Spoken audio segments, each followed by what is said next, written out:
Hello and welcome to the Rabblecast. My name is Eric Hernandez, along with Doug. And this time we take a little bit of a different turn in the show. We decided to talk about maintenance. Yes. And what happens if you don't maintain something. Exactly. And unfortunately, sometimes even if you maintain something, it's still going to shit the bed on you. Yeah, the folder of records, still pretty fucking impressive. Well, hey, I'm Did you weigh it? No. Was it like thick? Oh God, yeah. Okay. Well, let's hear here. Yeah, we're giving away part of the game from the show itself, but whatever. You figure I own the car for almost 8 years. I was getting the oil changed usually 3 or 4 times a year. Okay. So take that plus throw in additional paperwork for my receipts from air filters, receipts for windshield wipers, the 2 times I got new tires, some other general repairs. So, oh, you were just saving everything. I was saving if it was involved anything involves of the status of the car, I saved it in documentation. Plus, it was folded in half to fit in this little folder, so it was pretty. It was a good 2.5, 3 inches thick of paperwork. So it is what it is. The funny thing is, the car was so fucked. Yeah, the dealership probably just looked at it and said, "No, that's interesting," and chucked it into a garbage can. Fuckers. We got scrap paper now. Yeah. To find out more, listen to the episode. Exactly. We are brought to you by InsidePulse.com. You can find us under the podcast section. You can also find the show over at Rabblecast.libsyn.com. Check us out on YouTube, youtube.com/Rabblecast. Make sure you go over to our Facebook fan page for different news and links and stories. Let's see. Send us a tweet at Rabblecast, and you can email us, rabblecast@gmail.com. Did you have something break down? Do you fail to maintain things?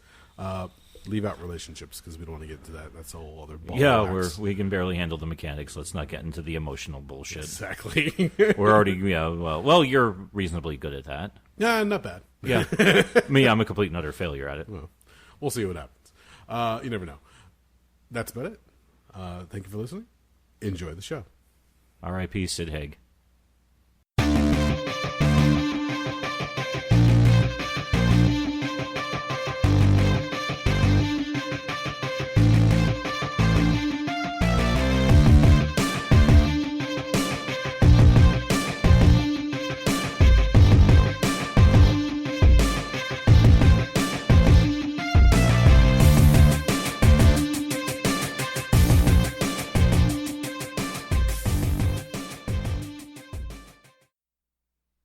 I don't know how far we can drive this one into the ground, but I feel we're just both pilots on a plane that's gonna go down somewhere. Nothing wrong with that.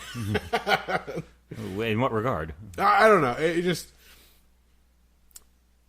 It seems like when you try to put extra effort into something to complete a task or to get things done, it just seems the more effort you put in, the more difficult things tend to be sometimes. Life is like that sometimes. It sucks, but it is. So, today, I was trying to get things done at the house, trying to take care of kiddo, and Jen, works till a certain time, so everything just kind of got, jumbled, and I'm just like, all right, you know what? I'll just reset tomorrow, because shit's just going to have to wait. Yeah. And thankfully, a lot of it's not time-sensitive, but I'm just like, we'll see what happens. But I was happy to make it down here, sit down, relax. I got my water. I'm just going to relax and have a chat. All right, good. Not die. That's good. Relax, enjoy yourself. So, yes. As I pulled in to the headquarters or base, I don't know what the fuck you want to call it. Headquarters. Yeah, okay, there you go. The compound, if you will. The compound. There you go. I like that better. I noticed a different vehicle. Yeah, so therein lies a tale. So, to begin this saga, you have to go back to last Thursday morning. Okay.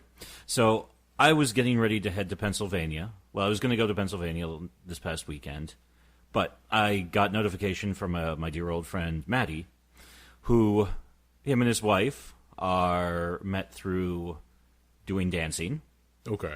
Like ballroom dancing and the cha-cha and the merengue and the Mambo number 5. Mambo number 5. I don't know. There's all kinds of dances they do, and they love doing it. Okay. They love dancing together. But also what they do is a couple of years ago they started volunteering they started working at a haunt called Reaper's Revenge, which is up outside Scranton, Pennsylvania, which is actually one of the, like, I think it's usually like one of the top 5 haunts in all of Pennsylvania. Okay. It's very well regarded. And as he was telling me, it's actually, they put lots of money into the production. I mean, it's a multi-million-dollar operation. They've got like 70 acres of land. They put this whole thing on. He said this year, the owner, who's a complete psychopath, he actually went out and he found a Ferris wheel. Not a full-size Ferris wheel, but like about a half-size Ferris wheel to put on it as part of the Twisted Carnival section of it. Okay. So he contacted me and said, hey, last Thursday night, which I think was the 19th, I believe so. That's our final dress rehearsal, as opening night was Friday, September 20th.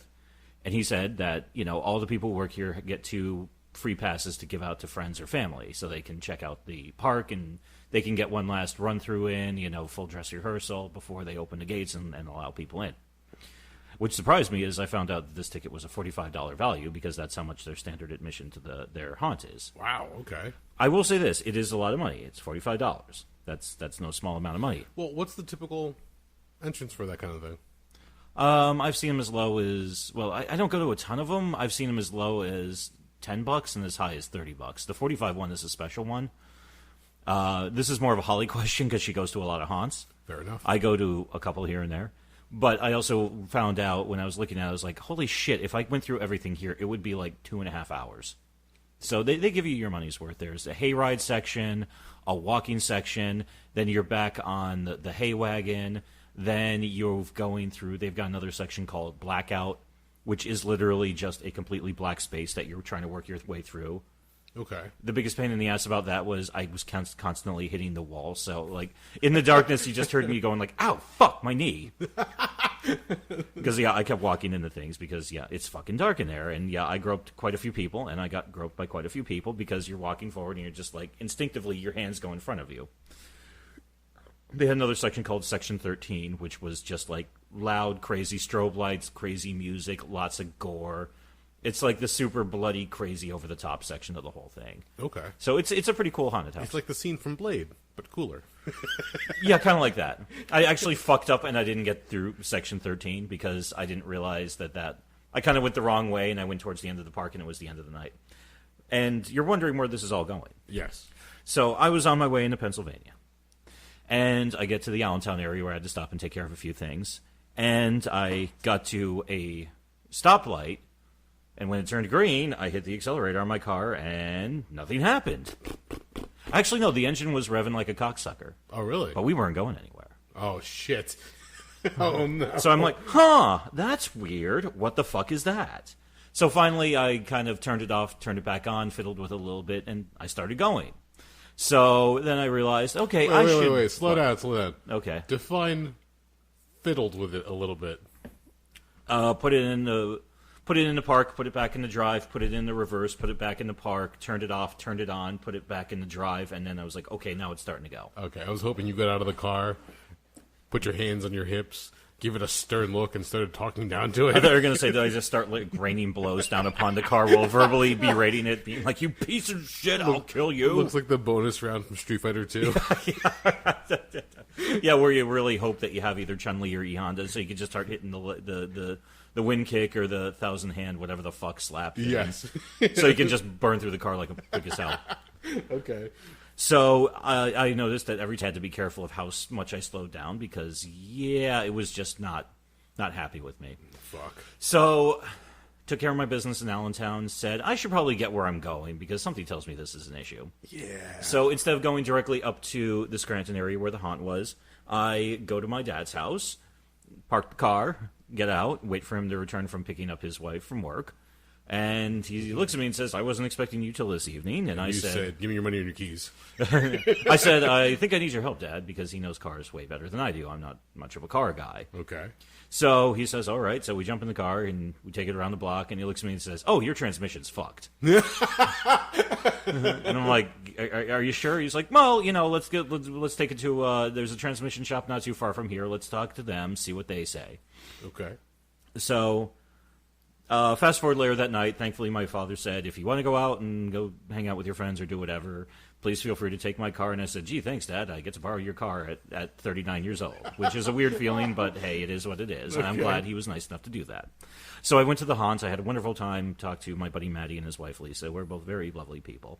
And it's fun because their section of the haunts, and I know I'm telling two different stories concurrently, but whatever. So it's cool because they know all these really cool dance moves. They actually have a stage near the area where people wait to get into the haunt. Mm-hmm. So they'll get painted up in different themed costumes. Like sometimes they'll do, 2 zombies or 2 vampires or whatever. Take your pick, and they'll do that. They'll get all worked up in costume and makeup. And they'll go out and they'll start doing one of their dance routines on the stage. Okay. Which is pretty cool because, I've seen them dance a few times and I'm like, holy shit, they're actually good at this because they've both been doing it for years because they love it. Okay. They both love doing these organized dance things. I don't know if they do the foxtrot. I don't know if that's a thing anymore. I don't know if it's 1955. But anyway. They do the Charleston. Well, very well. I might be able to do the Charleston. So next day we take it to the mechanic, drop it off with him. Get back in touch with him a couple hours later, and he says, well, yeah, your transmission's fucked. Oh, jeez. And he basically says, here are your options. I can rip out the old one and put in a new one. That's going to take a lot of time because a transmission for, a 2012 Chevy Cruze doesn't exactly fucking grow on a tree. Yeah. So that's going to take a while to find it, and I estimate with parts and labor and everything, you're probably going to be paying in the neighborhood of $4,000. God damn. Which the car is not worth anywhere near that at this point because, it's the Chevy Cruze, which isn't exactly a built-to-last model, and I already had 130,000 miles on the fucking thing. Yep, you had mentioned that.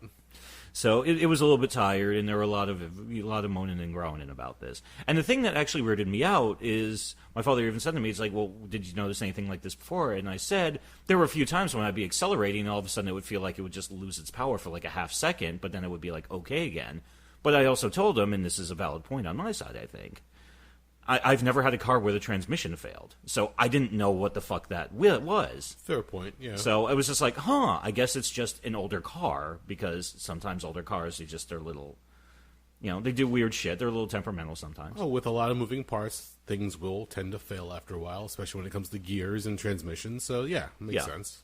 So the fellow even said the other option I can give you is I can have my guy pull the transmission out, open it up, and then we'll try to diagnose and fix, which I make no promises whatsoever. Yeah, at that point, they're rebuilding your transmission.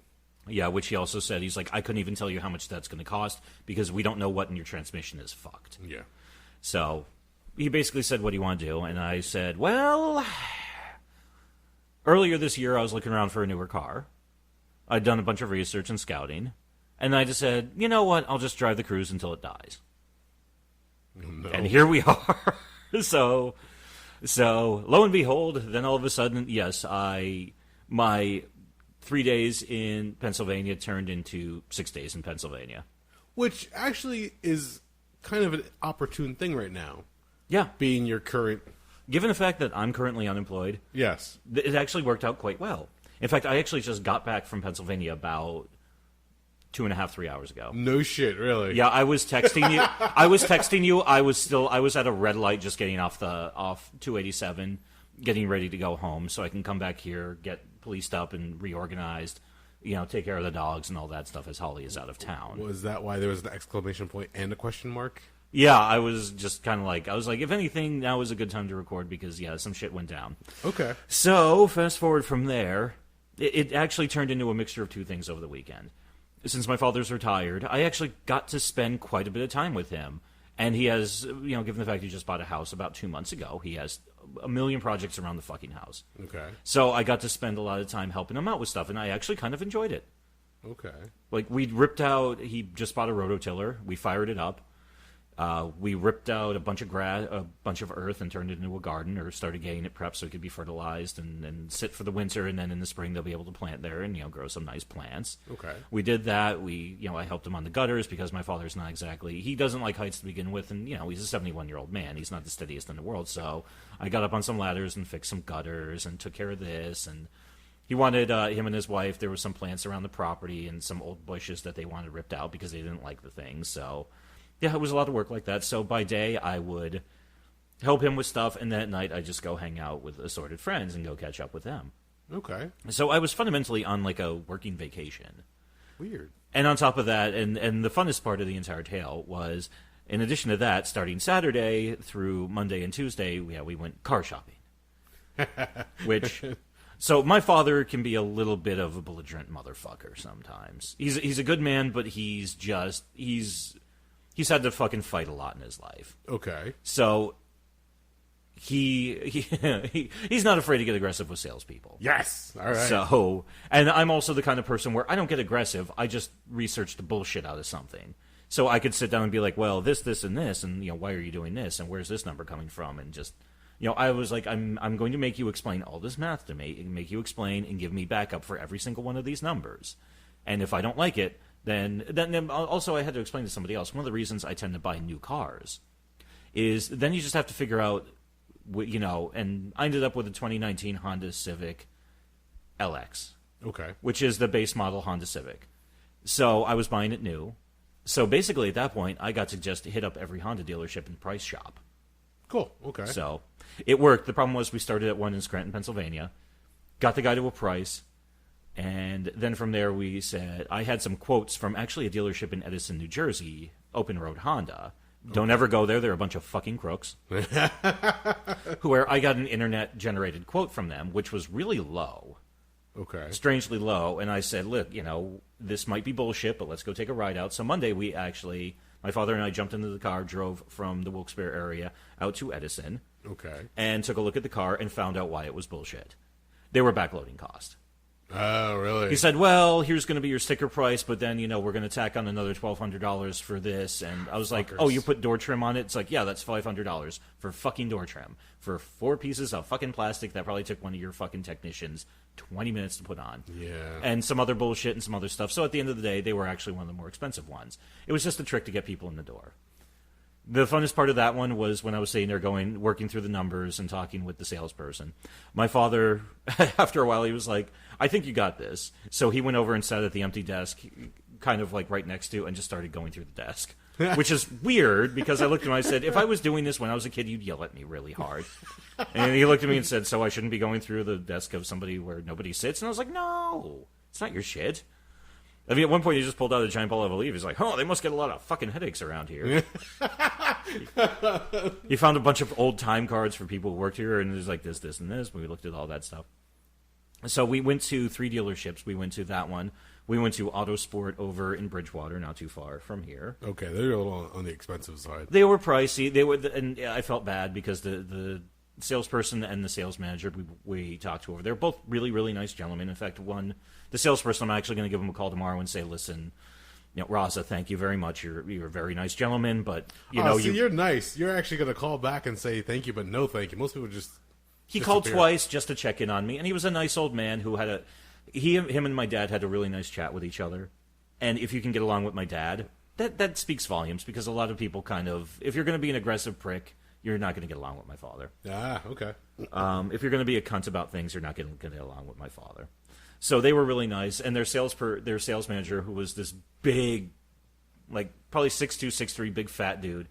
I'm looking at him when we're talking. I was like, this guy's seen some shit, because he had this gnarly scar that started like right off the bridge of his nose, all the way across his cheek, going towards his ear, and it was one of those really deep, nasty ones where it's like, okay, that wasn't a medical procedure. That was ragged as fuck. Somebody, I was like, you saw some shit at some point in time there, guy. This was my first sale. So I'm going to do that. Then after that, there's a dealership not too far from Stroudsburg, PA, called Ray Price Honda. We went over there. There was a salesman there by the name of Mervin, who was the nicest kid in the world. Okay. Mervin Rodriguez, I think his name was. No, Forestier. I was not exactly sure how to pronounce his last name. It was like the word forest with I-E-R at the back end of it. Okay. Really nice kid, really friendly. He was chatting with my dad all the time, talking about how, rough it was. He's got a 10-year-old kid, and he's going through a divorce right now. It was just super friendly. We worked around on cost, but at the end of the day, we ended up back at the one in Scranton that we started at on Friday, or Saturday. So we made the deal on Tuesday, picked up the car, and then came the fun part. Part of the deal was take the old Chevy Cruze and get it from the Wilkes-Barre area to Scranton, which is about 30-minute drive by highway, probably about 40 minutes if you take the back roads. Okay. So, how problematic was the Cruze? So, I came up with a plan with my father. I said, listen, Dad, I'll drive the Cruze. It's my car. I'm pretty familiar with it. You follow me, so if anything goes wrong, just pull up behind me and we'll refigure things out.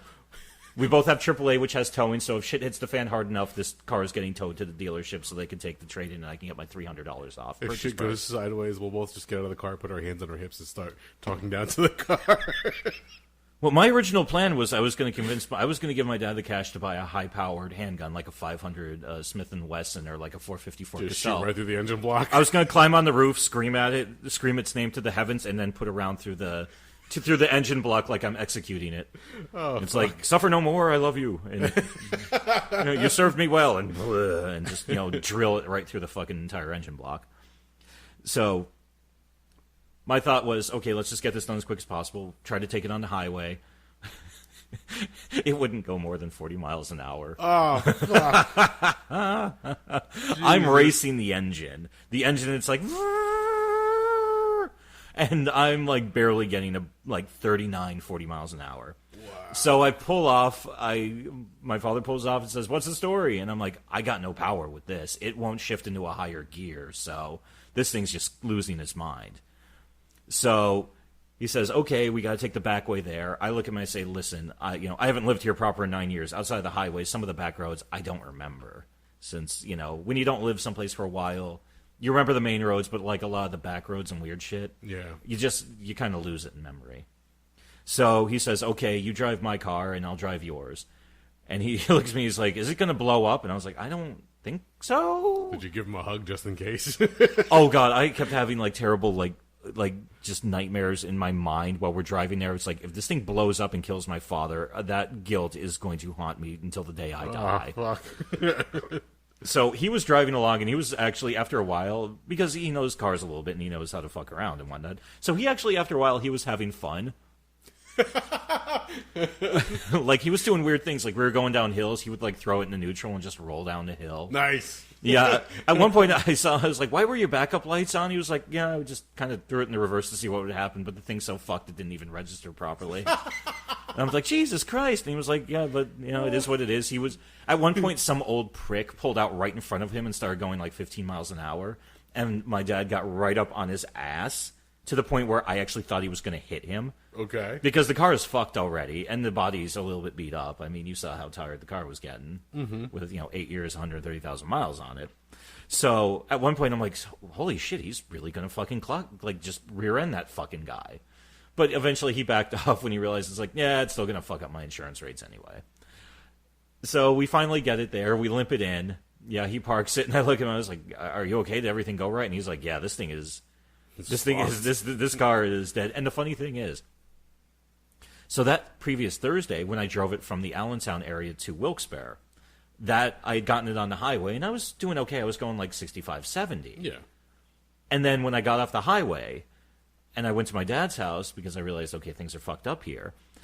At that moment, I realized, or at that moment, that was the last time that car was actually going to go into that higher gear. Oh, so I literally squeezed every bit of life I could out of that car to the point where it wouldn't even go faster than 40 fucking miles an hour. So hey, I even said to the fella at the transmission shop, I looked at him, I said, so what are my chances of making it back to central New Jersey?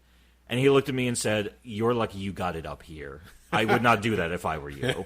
And I'm like, good to know. So, yeah, now I am the proud owner of a 2019 Honda Civic LX, pardon me, with, I think I just got about 140 miles on the entire thing. Oh, really? Yeah. Okay. Well, when I picked it up, it had 6 miles on it, and that was yesterday, so I drove around a little bit last night, and then I did some shit today, and then drove back here. So that's been the saga of the last fucking 6 days. Yeah, shit's gotten a little wild. That sounds like a fun little adventure that you went on. I mean, granted, I'm sure there was moments where anxiety was gripping you tightly, but... Well, and I told a few people this. I was in a very lucky position.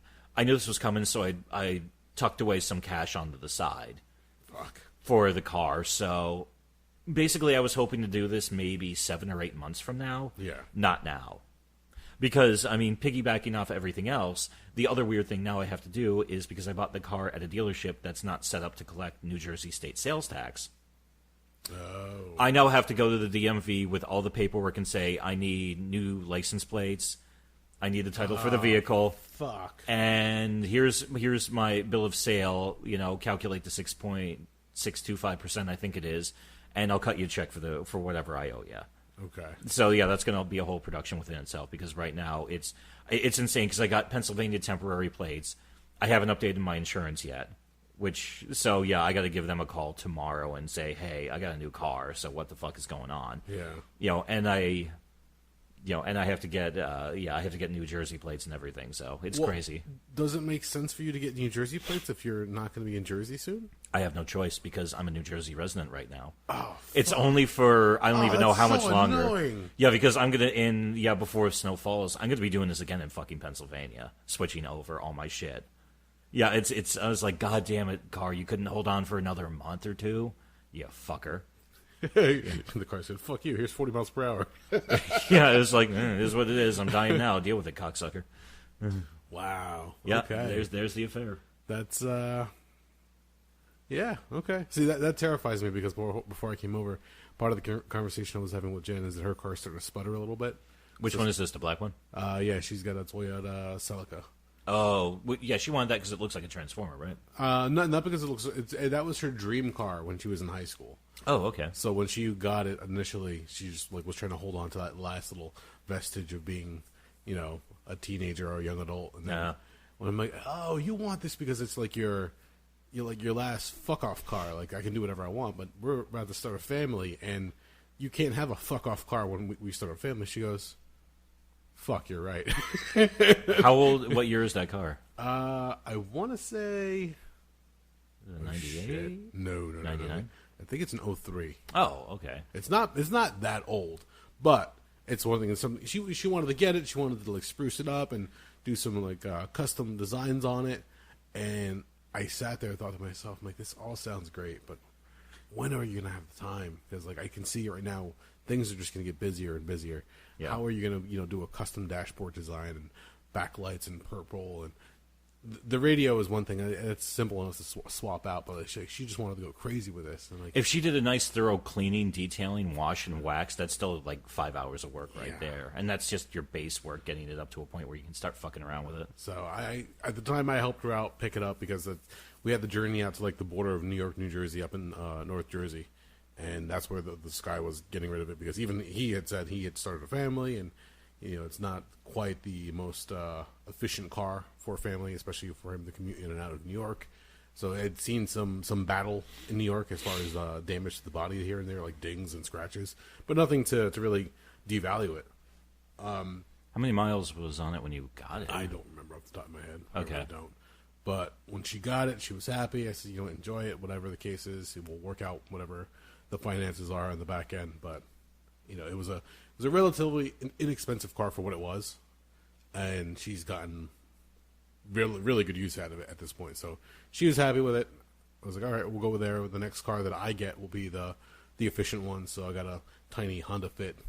Everybody laughs at me because it looks like a penny racer compared to a lot of other cars on the road. Yeah. But at the same time, I'm like, it's efficient, doesn't guzzle gas, fits our family perfectly, and it gets me from point A to point B. There's not much more that I require at this point.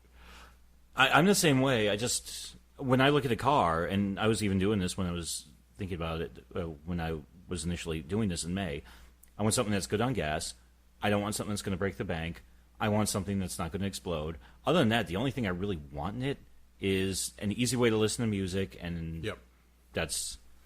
and that's about it. Other than that, I really don't give a shit. I don't need anything crazy or fancy on a car. I've had this car for about 2 to 3 years now. Yeah. And I think the only thing I have coming up on it, like I've done regular maintenance on it, checked things out, got to swap out some of the filters, and then the higher ticket items right now are like a transmission fluid swap. Crazy question on your Honda Fit. Sure, what's up? The transmission on it is an open or closed system. I don't know off the top of my head. Okay. But, that definitely makes a difference. I can't remember. I believe it's the closed system. It's a pain in the ass to get to because at that point you have to, rip this sucker apart to really get down to all the different things. And a lot of shops are like, just fuck it. You're better off just getting a new transmission. Because if you have to crack everything open at that point, it's just more time, and the labor costs just skyrocket at that point. But I hope I never have to go through that again, because I had an old Nissan Pulsar 87. And the reason I had it, I bought it off when I bought it in 97, 98. It was my brother was dating this one girl from when they were in high school together. He had just graduated, went to college.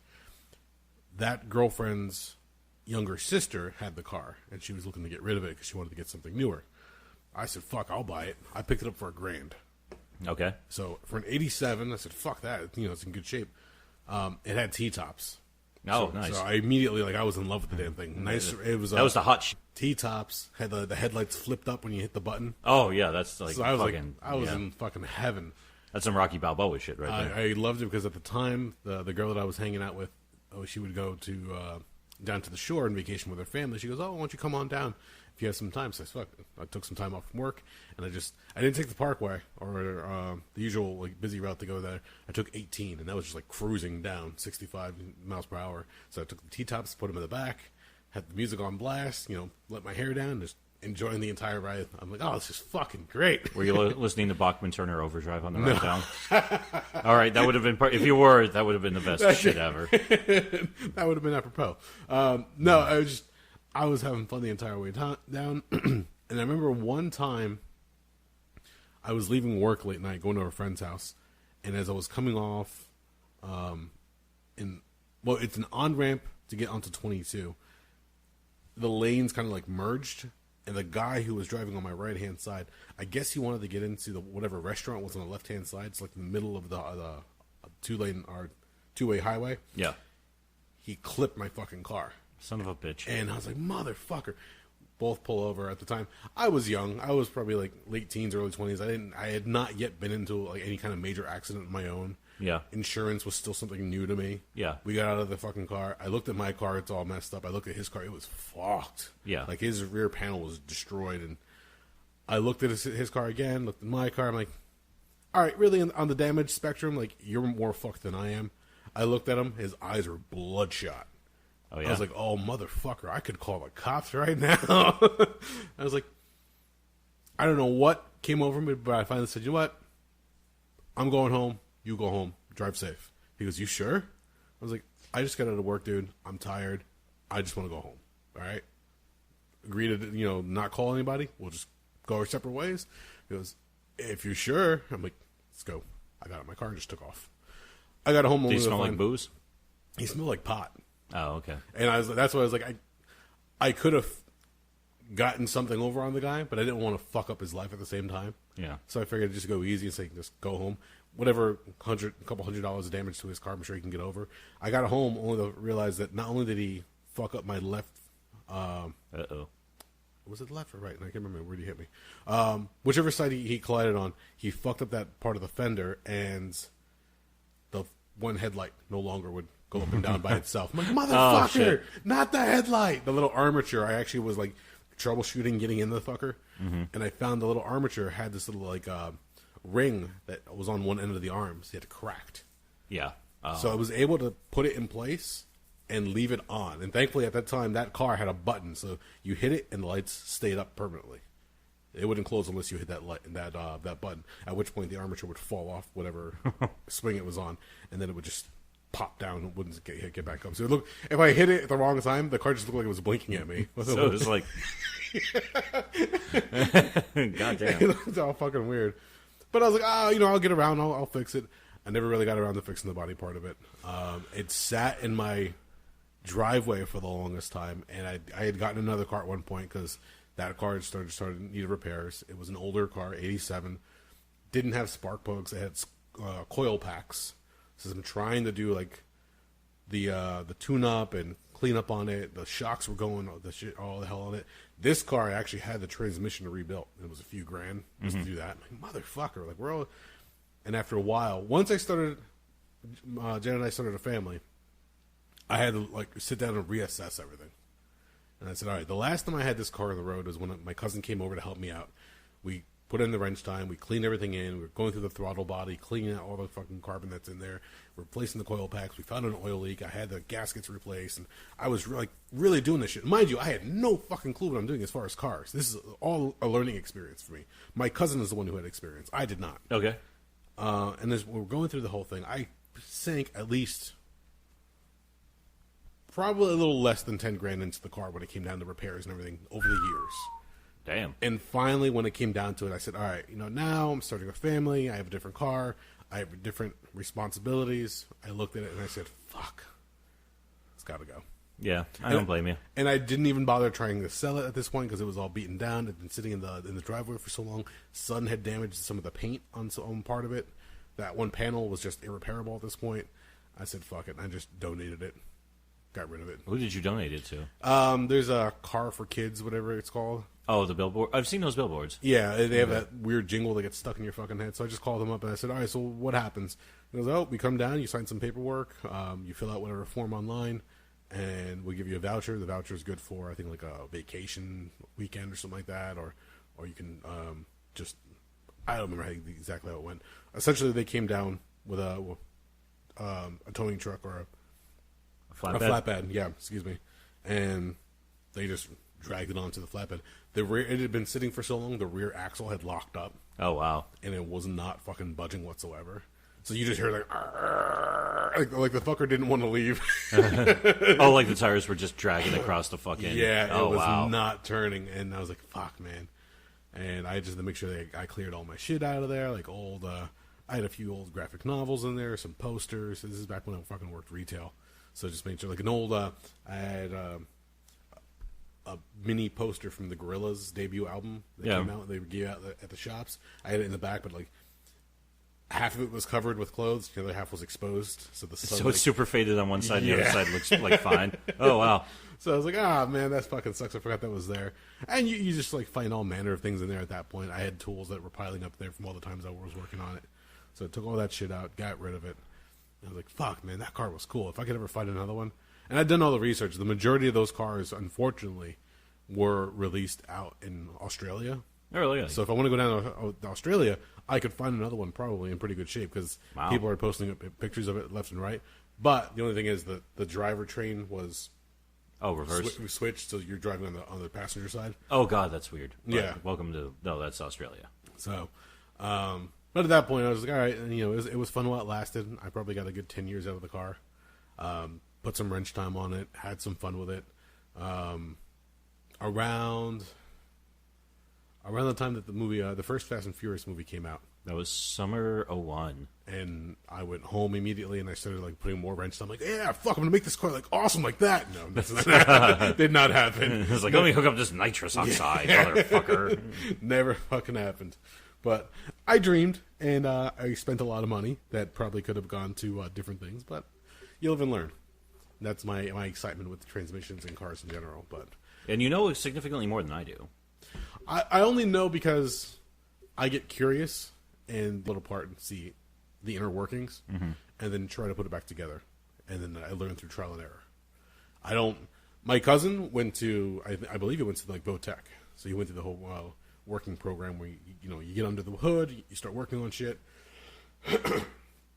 You put in the wrench time, and I always was surprised that he never pursued that more. Because, like, fuck, dude, you've got the skills, you've got the abilities. But he goes, yeah, but nobody wants to be in a fucking garage doing oil changes when it's 100 degrees outside. They don't air condition the garage. No.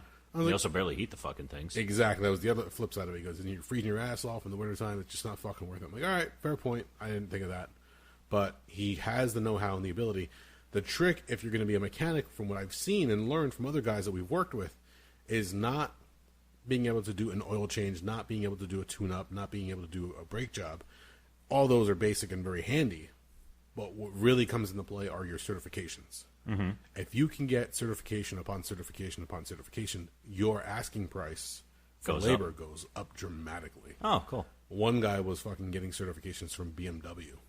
So he was making some fucking bank working on cars. And granted, he has your typical day, but he's in a cleaner garage. You don't see his shirt as stained with grease all the time because they take care of their people. And it's like, okay, fucking that's cool. but the guys who work at like a Pep Boys or a Jiffy Lube, like those people are like really putting in fucking work because they're just grinding away essentially. Yeah. They're doing the menial tasks over and over and over again. After a while, that's something's got to give. Either you, at that point, you just give up being a mechanic because you don't fucking want to deal with it anymore. People, like, I can imagine the pay's got to be kind of crappy too if you're just doing like the basics all the time. Well, think about it.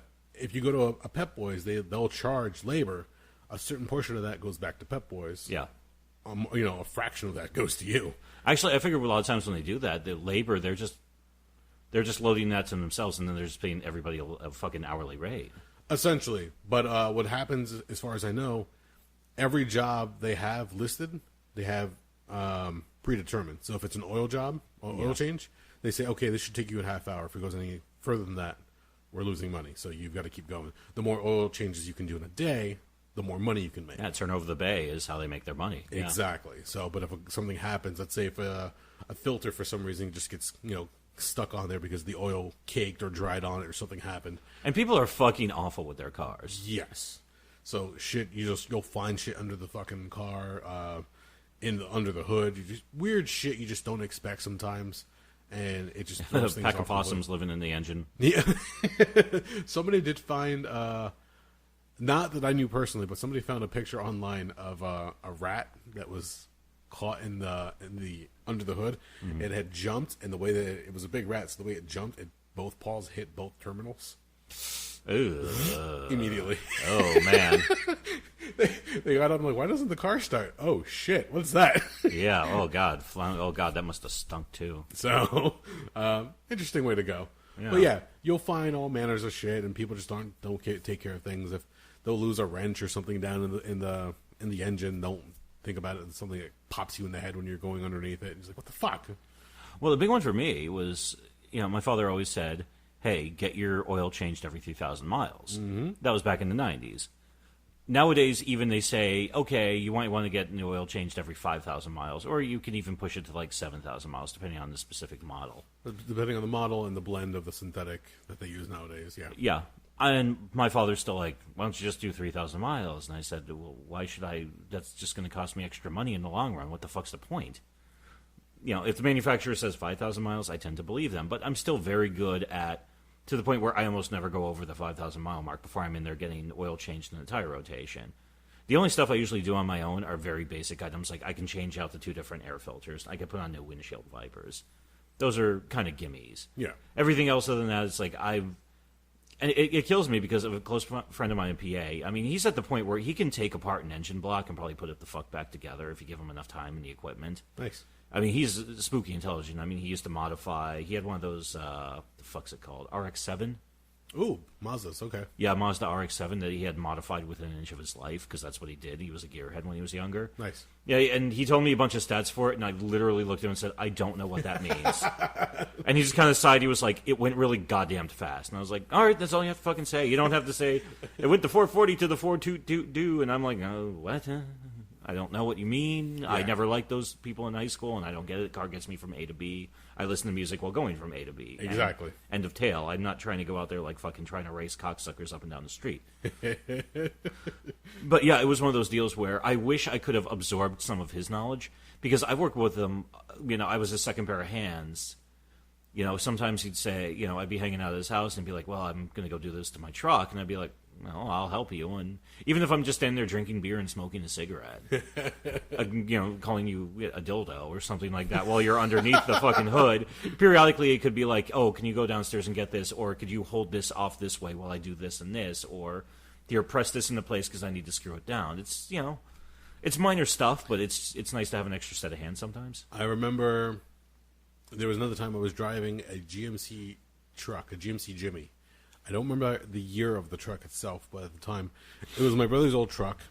And when I started going back to school for electronics, it's what, again, got me from point A to point B. The truck itself had seen it some time. It was starting to be on its last wheels. I went home for break. The school wasn't far, so it was probably 10, 15 minutes away from the school as far as the house was concerned. Went home, relaxed. Checked the weather reports because they were calling for snow. Snow turned into sleet and freezing rain. So I called the school up, and I said, are we having evening classes? And they said, oh, everything's scheduled as per usual right now. It's like, well, fuck, I don't want to get an absent mark on my class. Yeah. So piled into the truck, started driving, and I noticed immediately the roads were slick. Like, yeah. There was nothing. Like, why are they they should be canceling classes. I'm trying to call up on speakerphone to see if they had changed the automated message or anything. And I get onto 287, and immediately as I get off of the on-ramp, the car starts sliding across the highway. At one point, I'm going, and I'm now turned sideways, so if I turn to look to my left, I can see oncoming traffic. Oh, buddy. I was like, fuck!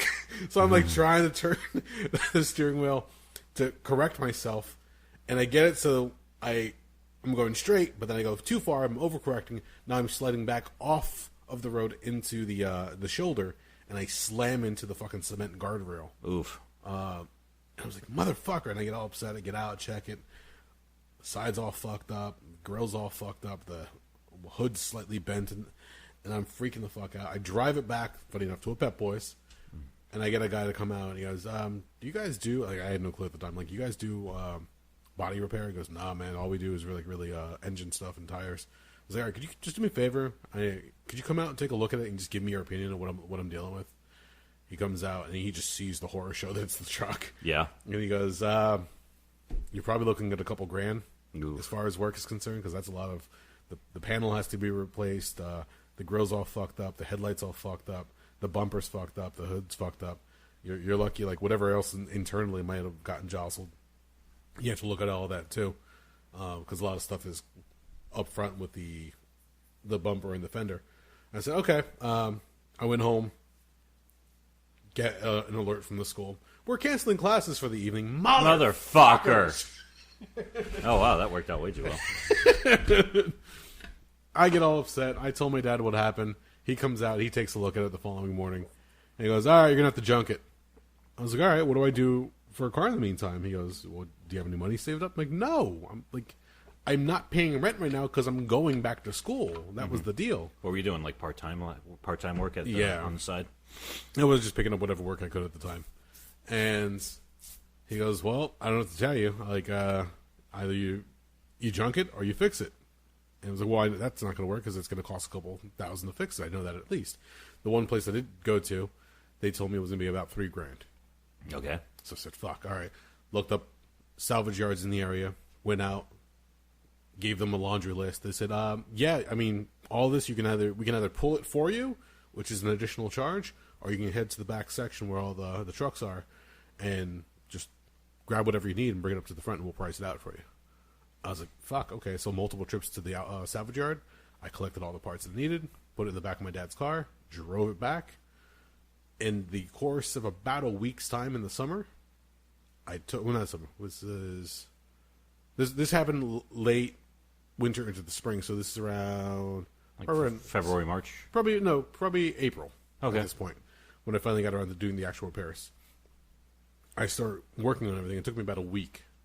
But I took everything off the truck, remembered what order I took it off in, put everything back on as far as the newer parts, and for the most part, fucking great.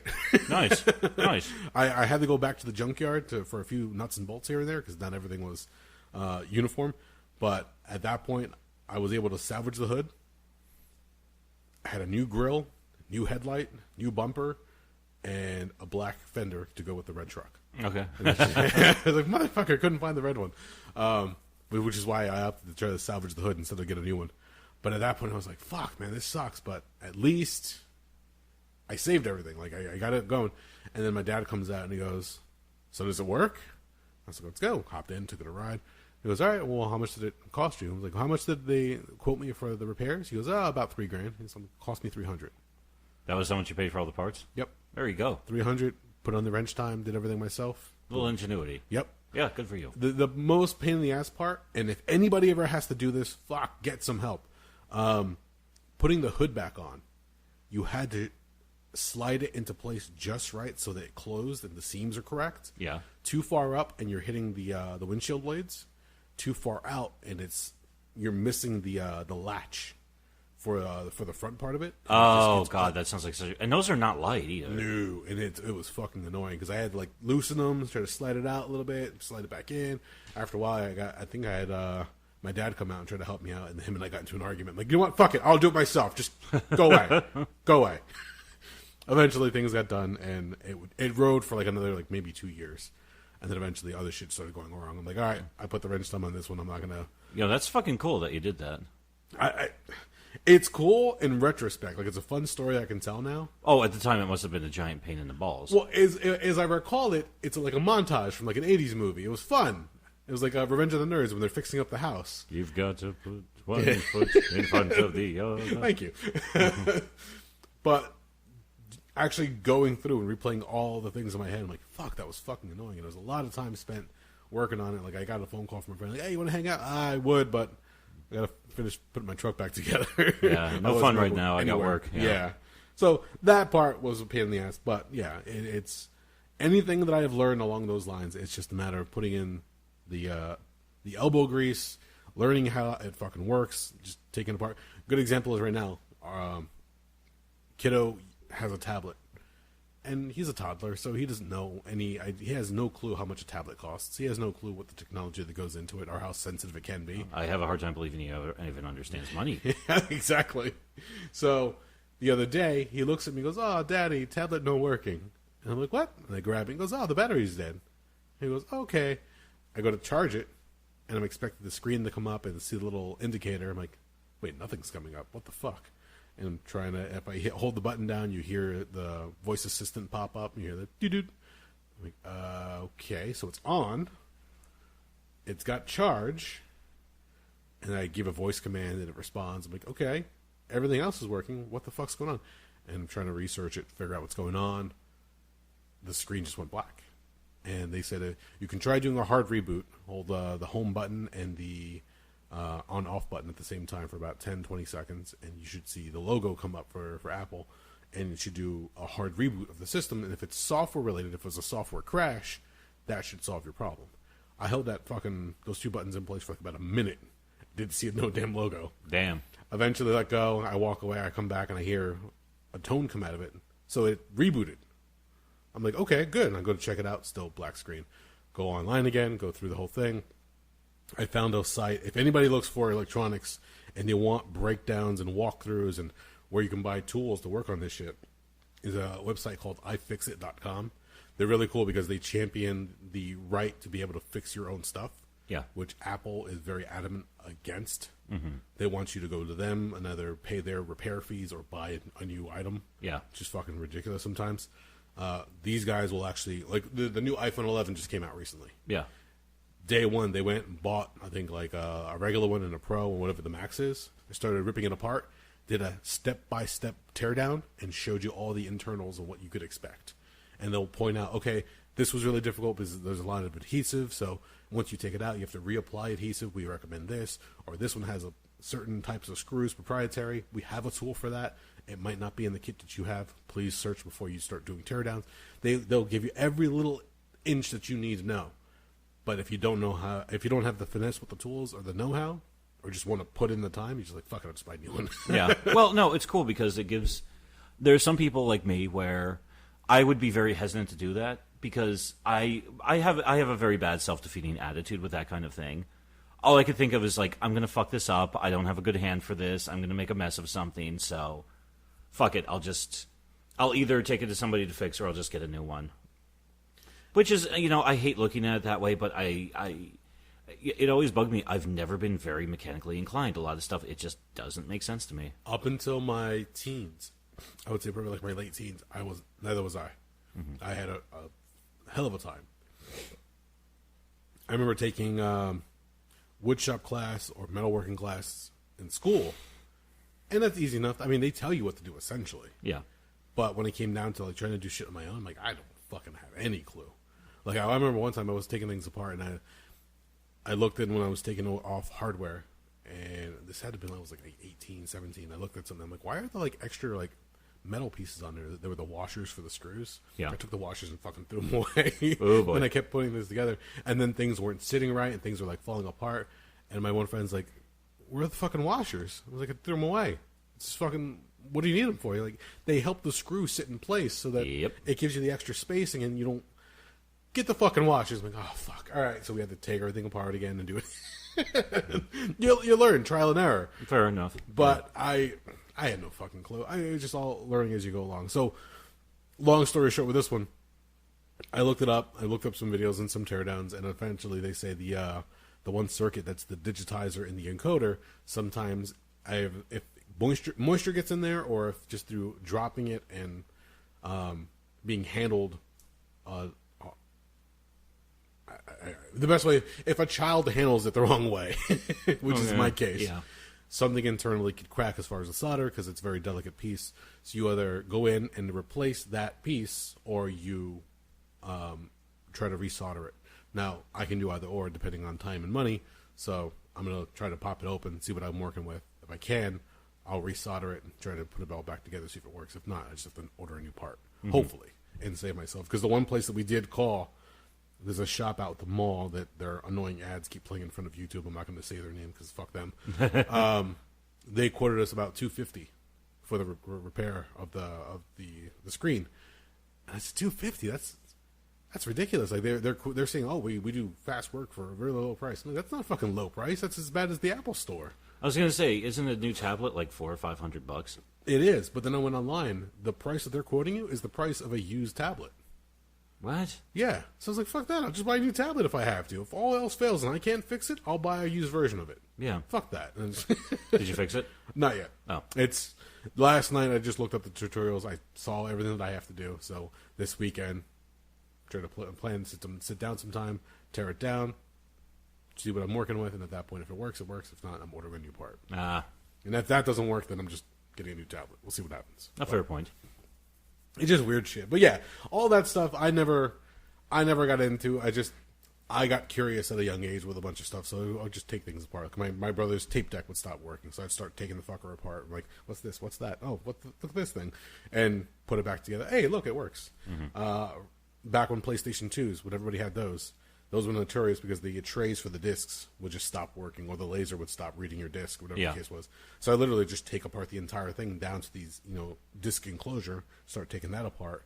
Got to the point where it says, void warranty if you remove this label. Yeah. And I look at my friends, I'm like, all right, this is like the point of no return. If I take this off, you realize you're fucked as far as your warranty if you have one. So tell me now, I'm your last ditch effort if that's the case. Otherwise, you assume more responsibilities. Like, fuck it, just go for it. Yeah. I'd take it apart, clean it, put it all back together. It'd work. They'd toss me like $10, $20, whatever the case was. And at that point, we're like, all right, well, that works. And then from there, it just started like snowballing. I just start playing with more things, start figuring out more different parts. A buddy of ours, he in his comic book store had I don't know if you remember those old CD stereos. Well, at the top had like a carousel of 3 discs or 4 discs. Oh yeah, and then they had like the side by side tape decks on the bottom. Yes. Yeah, I remember those. Well, one day his CD tray stopped rotating, stopped working correctly. And he goes, I don't know what to do, but we play CDs in here all the time for music. So if you've got time, come on down to the shop, take a look at it. So I'm in the back, and I'm ripping everything apart. And I find this little fucking rubber band that they have inside attaches to 2 gears. Okay. And when I got to it, it had been used so much that it had stretched out.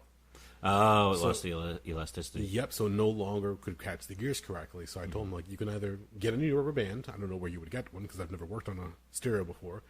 Or, just find another disc player to get music in here, because I don't think you use cassettes anymore. He goes, can you put everything back together? I was like, yeah, I mean, if you want. He goes, yeah, I'll just use it, however I can for the time being. I think at that point he had like plugged in an auxiliary to a CD player. It just went that way for the time being. I'm like, hey, it's your thing, whatever.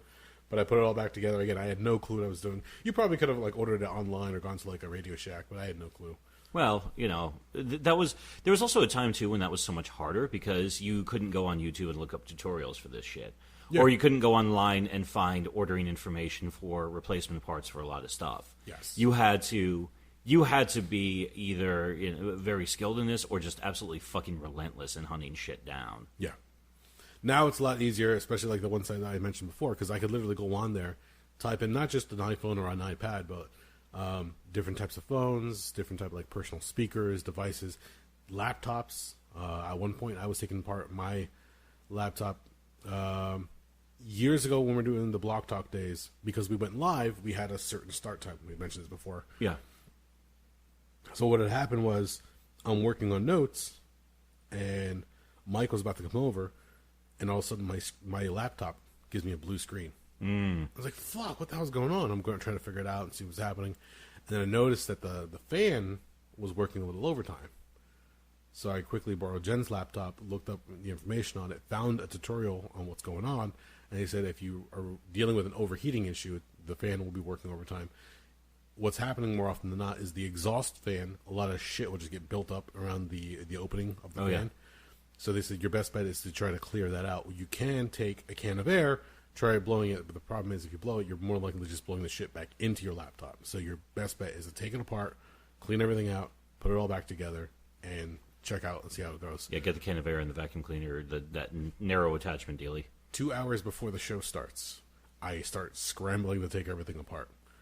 And I find these clumps of fucking, like, dust bunnies inside. Oh, yeah, it gets wild. Well, it had been sitting on a dinner tray when I was using it because I was sitting in front of my couch. Yeah. And it was blocking the intakes. And only the exhaust were... So, like, whatever was just collecting under the laptop was just being sucked in. And it was having a hard time coming out. So I'm sitting there trying to fix everything up, and all of a sudden Mike calls me like a half hour before the show starts. He goes, hey, buddy, what's up? I'm like, fixing my laptop before the show starts, so I can't talk right now. He goes, oh, okay, I'll be there in a little bit. With 10 minutes to spare, I got it all back together, booted it up, set it up. Mike walks in just as we go on the air. I was like, holy fuck, that was a close one. Nice. It's funny. That's one of the things I'm capable of doing. I actually did that last January. I was having an issue with the tower I have because I'm one of those people who refuses to buy a laptop for my home use, where it would lock up after about 10 minutes or so. Oh, shit. So my choices were either a hard reboot. Actually, no, that was my only choice, was a hard reboot. So, yeah, fire it back up. And finally, I looked into it and I said, okay, maybe the thing's dirty. So I took off the side panel, and holy fuck, yeah, I found some wild-ass dust bunnies in there. And I said, Jesus, it's hard to believe, but then I started doing the math, and I was like, oh, yeah, I bought this 4 fucking years ago. Hence why there's so many goddamn dust bunnies built up in here. So I sucked everything out, vacuumed everything. You know, I took, like, one of those, the nice attachments, got everything, sucked up every crevice I could. I even was wearing gloves when I did it because I couldn't identify a lot of the stuff in there, so I didn't know if the oils in my hands would fuck something up. So I was like, let me just err on the side of caution, and I've got a fuck ton of latex gloves floating around. I don't want to get into that one. Another story for another day. The oils on your hands, not so much, but your body carries a certain amount of static. So what they call ESD, electric static discharge. Oh, shit, good point.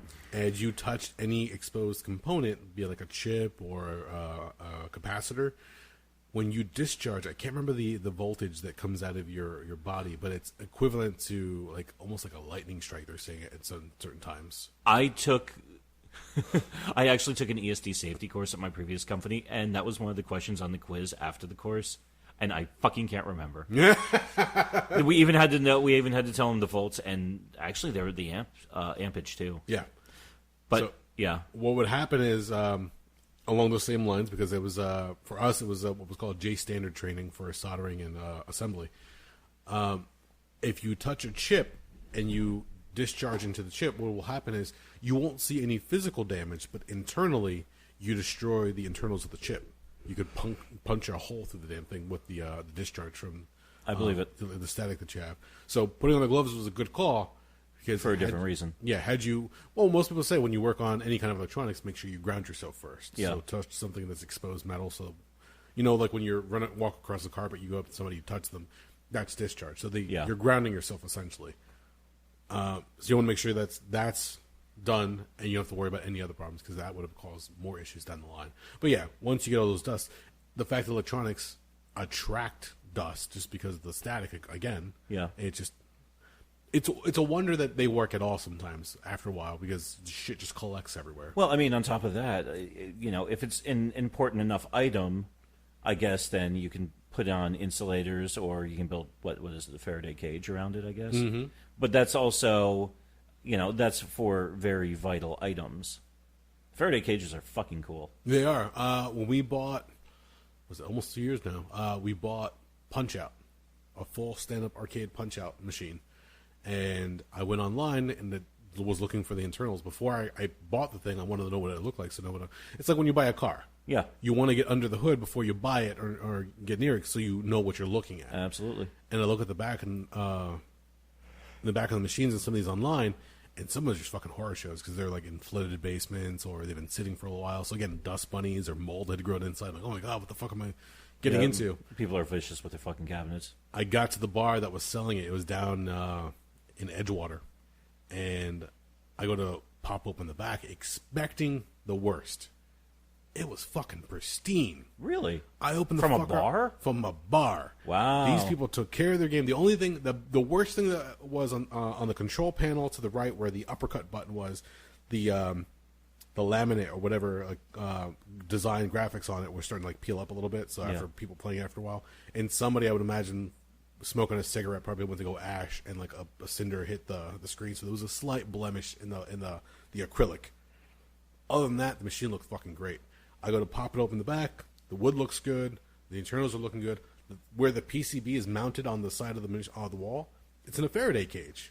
I was like, fucking cool. I was going to say, was that...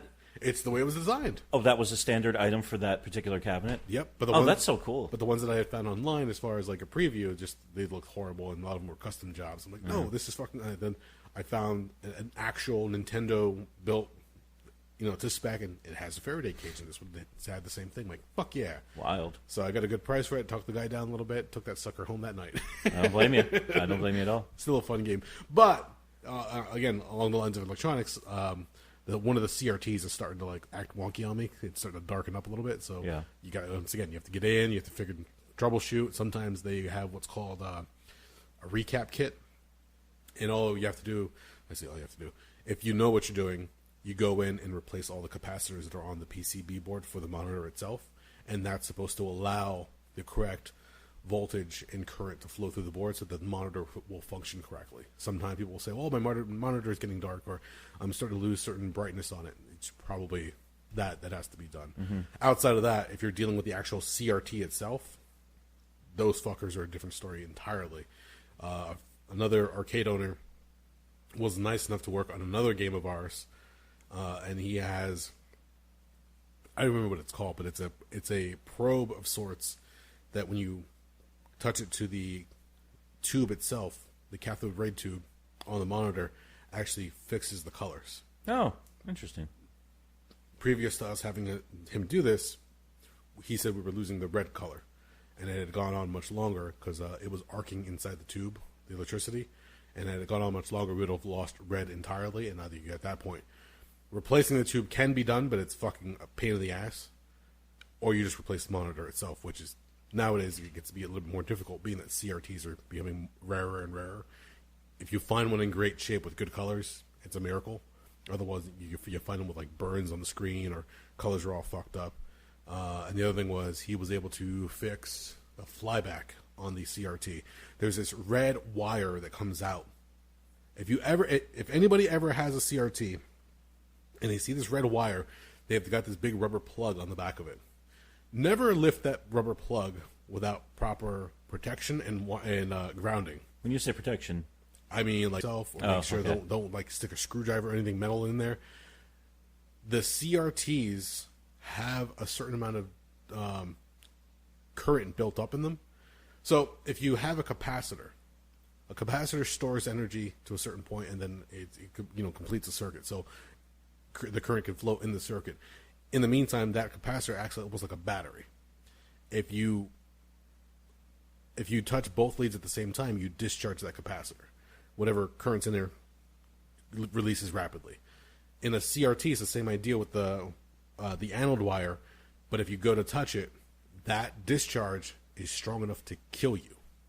Really? Yes. Wow. There's Holy a lot shit. of people that have been either severely injured or killed by a CRT being discharged incorrectly. Mm-hmm. People have gone into like cardiac arrest and had their heart stopped or go to the hospital, get flung back, whatever the case is. It's no joke. Yeah. No shit. Yeah. So if you ever hear somebody, I got to fix a flyback. Okay, let them do their thing, and make sure they're doing it properly. Because this guy, thankfully, knew what he was doing, took care of it, fixed it, stopped the arcing. I mean, it was a visible arc. You could see a blue little lightning bolt coming off the damn thing. He fixed it. It works. The colors are all better. The game is Marvel Superheroes, but it's got a cartridge-based system, so we can actually remove the big Capcom CPS2 cartridge. And I think we have 2 other games, like Street Fighter Alpha 2 or Marvel vs. Capcom. We could put in that place, and we could swap games here and there. No, okay. But I owe him a huge thank you, because if it wasn't for him, that monitor probably would have been on its way out. And again, to hunt something down would have been a pain in the ass. Yeah, really. So.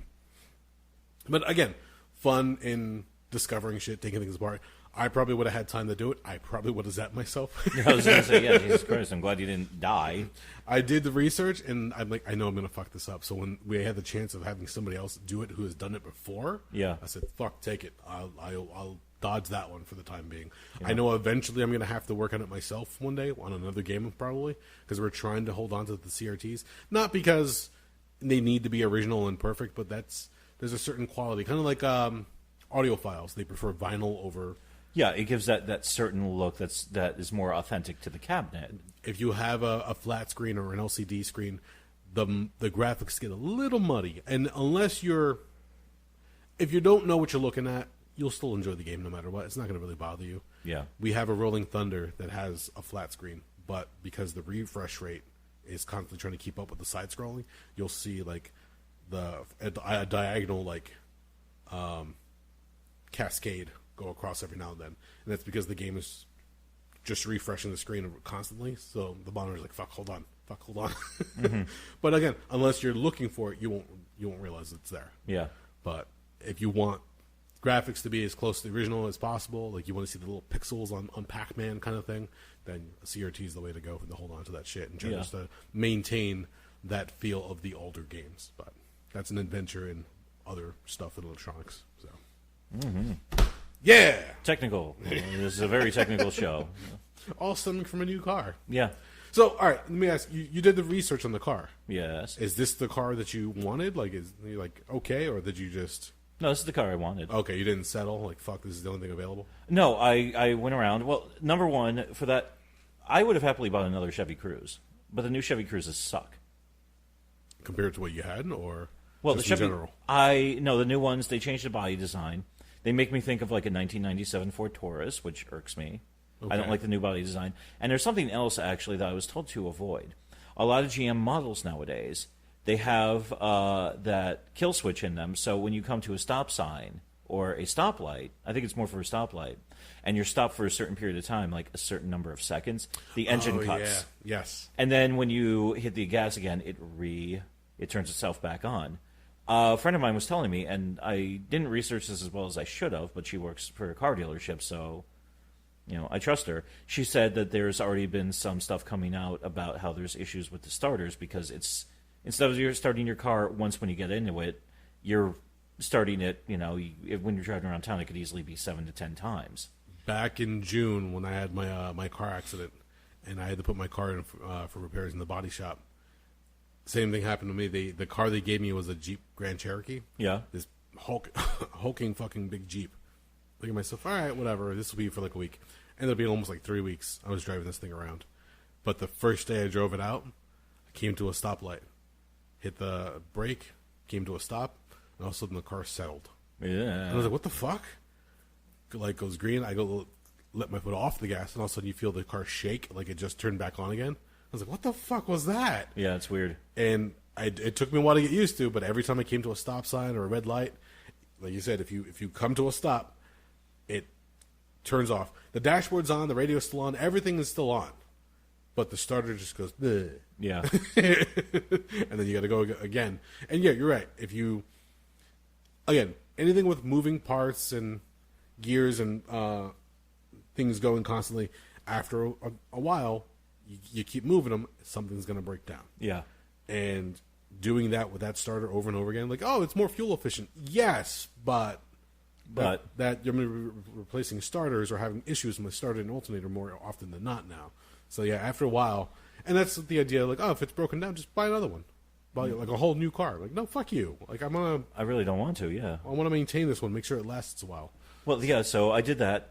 So I started looking around. Okay, for that size of car and that class of car, what else is there? And the champion of that type of car is the Honda Civic. Okay. So I started researching into the Civics. The price point was about what I was expecting it to be. And I looked at the features on the base model, and the next step up is Sport, and then the top level is the EX, which is just every bell, whistle, and doodad you can think they strap on that fucking thing, including the leather interior, which I don't need any of this for the extra, like, $3,500, so fuck off. So, but the nice thing about that is the Honda Civic LX, they're everywhere. In fact, yeah, you walk into a dealership, even the 2019s, I had a huge selection of. Really? Yeah, a lot of the dealerships I went to, and they'd say, oh, yeah, the Civic LXs, the 2019s, oh, yeah, we still have like 20 of those. What color do you want? And it's not because they don't sell. It's because that's how they made so many of the fucking things. Yeah. And also, you know, they're trying to clear out because, okay, the 2020 stock's starting to come in because it's late September, early October. Yep. So in a lot of places, and that's why I was so pumped, because then they said, oh, yeah, you never saw this for years, but they said, oh, yeah, a black interior and a black exterior. And I'm like, I am fucking sold, motherfucker. So, yeah, and like I said, even for the Sport model, okay, there was a better radio package in the thing, whatever. I don't use it anyway. I don't use satellite radio. I hate it. Okay. The farthest I go that I might get is a buddy of mine was telling me about how cool Spotify is. He might add me to his plan. I'll just kick him cash. But other than that, I mean, I don't need fucking fog lights. Do you have a USB port? Yeah. So your thumb drive survives. My thumb drive survives. My thumb drive survives. There you go. That's all you really It's actually need. interesting because the interface does look different, so it's kind of weird because it just shows you how many folders you have. Because if you actually plug my thumb drive into my computer and pull it up, you'll see I have just all these folders where the music is, and it's like, okay, here's one for, I don't know, AFI. If you open up the AFI folder, okay, there's a folder for Black Sails in the Sunset. There's one for All Hallows EP. There's one for Art of Drowning. There's one for Sing the Sorrow. There's one for Open Your Mouth and Shut Your Eyes. Okay. And then you click into that and open that folder up, and then there's all the songs for that specific record, because I have to keep everything organized because I am that anal. Well, it's ease of use. You know where it is. Yeah. But it's pretty cool like that. So, I mean, you know, and like I said, I'm not looking to do anything crazy with it. I just want something that's going to get me from A to B, not create too much trouble. I'll take care of the maintenance. Actually, it was funny when I sold my old Cruise. Yeah, one of the things I handed the guy was I had this big folder, and I put it down, and he says, "What's that?" And I said, "That's my maintenance records." He's like, "What do you mean those are your maintenance records?" I was like, anytime I got an oil change, new tires, or work done on the car, I saved the paperwork. Oh, you're far better than I am.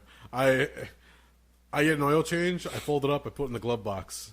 Next time around, I get an oil change, I take the old one, throw it out, put the new one, fold it up, put it in the glove box. Why did you throw the old one out? There's no reason for me to hold on to it. A fair point. But you at least are like trying to maintain traceability of how far how much you've taken care of it. So if you do sell it, you can show, here are my records. And that was one of my intentions, because I wasn't sure what I was going to do with the car. You know, before I decided to run the Cruise into the ground and just say, fuck it, when it dies, it dies. Yeah. You know, maybe, okay, I would say, all right, somewhere along the way, I might try to sell this, and, you know, if I have a decent amount of money behind it, I might be able to eke a couple of extra bucks out if I could be like, here's my documentation for everything. I even made you some lead sheets that show you by date what was done, like, you know, January 25th, 2017, oil change, tire rotation, you know, and then I put in new air filters or whatever the fuck, so... Yeah, I don't fuck about with that, you know, that's... And the other thing I like about that, too, is... And people have said to me, why don't you buy a used car?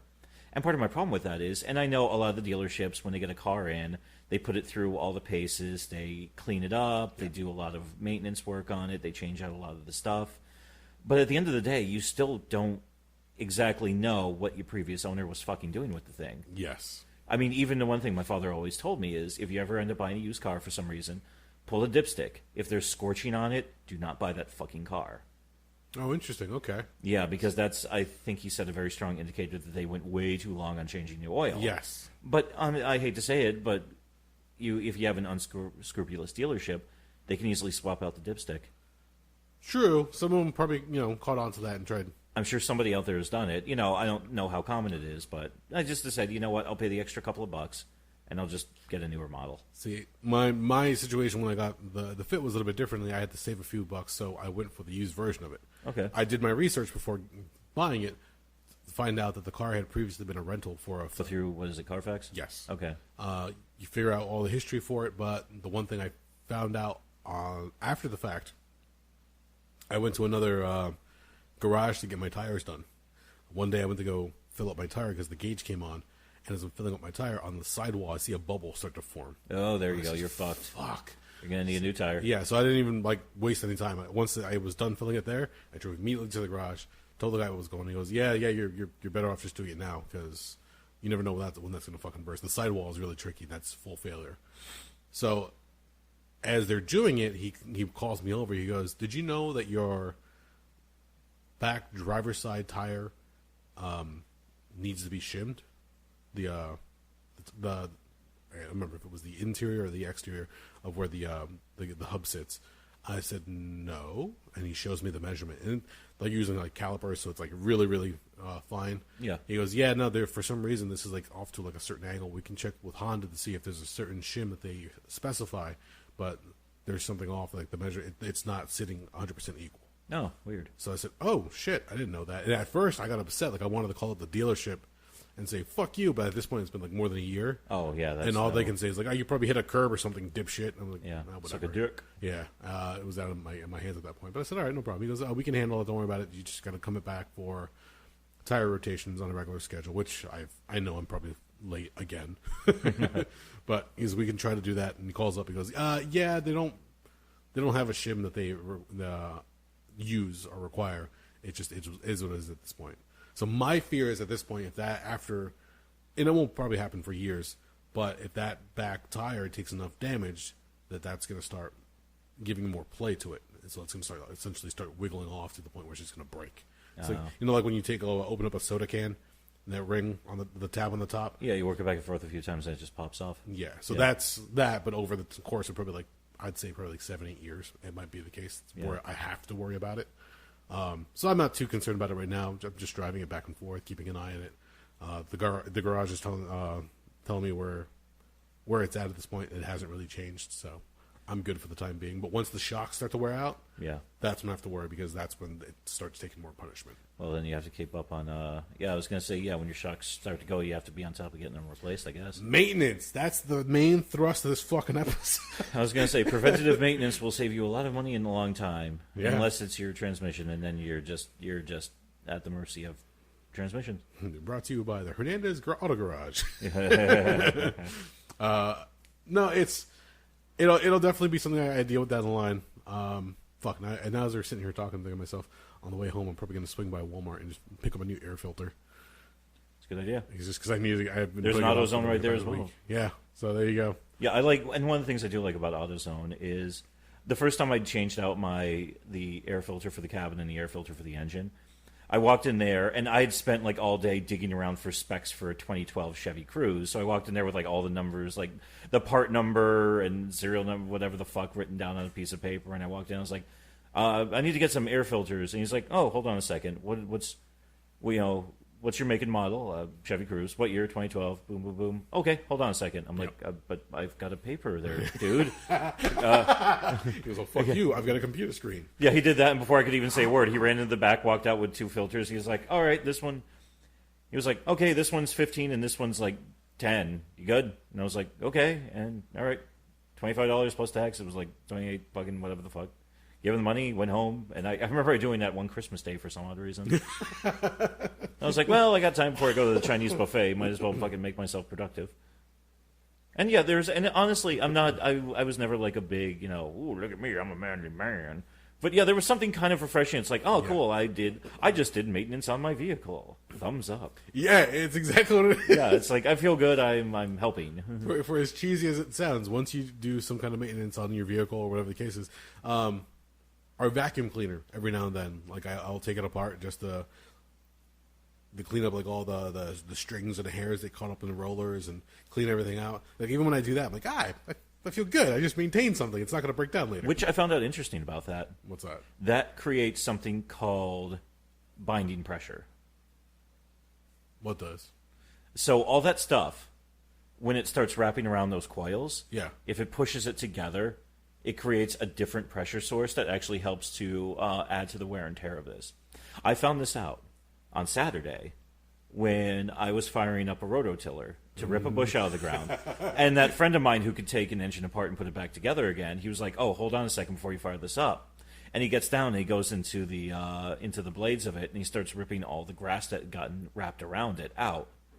And and I said, "Is that really that bad?" And he was like, "You know what? It might not bother it for years and years and years, but that'll help add life to it. So whenever you get done ripping something up, pull all that shit out of there." Okay. So it was either binding friction or binding pressure. I can't remember the name of it, but yeah, it adds extra force in a different direction that causes metal on metal wear. I can see that. Yeah, after a while, because all that shit just gets like wrapped around continuously till it's tight. Yeah. So before you know it, you're like using a blade or a pair of scissors trying to cut the shit out. Yeah, and it's in there fucking hard as hell. Yeah, I try to like make it a point where I take it apart like probably like once a month and just pull shit out to make sure it's good. I've been doing that with my mother's vacuum cleaner because the thing's on its last legs, and I really don't want to buy her another vacuum cleaner. There you go. Yeah. All right, I think we've bored enough people. I was going to say, our episode of car talk / maintenance talk. This is the most car talk we've ever had. I was going to say, I love it how, this episode, in previous months, we've had all these episodes where we're getting deep into, like, our fucking psyches and insecurities and our families and shit. This episode, it's like, and don't forget to take this and oil this when you're doing this. Lube. Don't forget lube, and not just for the car, but for you too. Gun oil. It ain't what you think. Anything with moving parts, grease it up. Yep. Anything, even your kids. Oh man, works for me. I'm dying over here now. Yeah. So are we? I think we're there. Yeah, we've done our part. If you've made it this far, thank you for listening. We are the Rabblecast. Where's the stop button? Jesus Christ.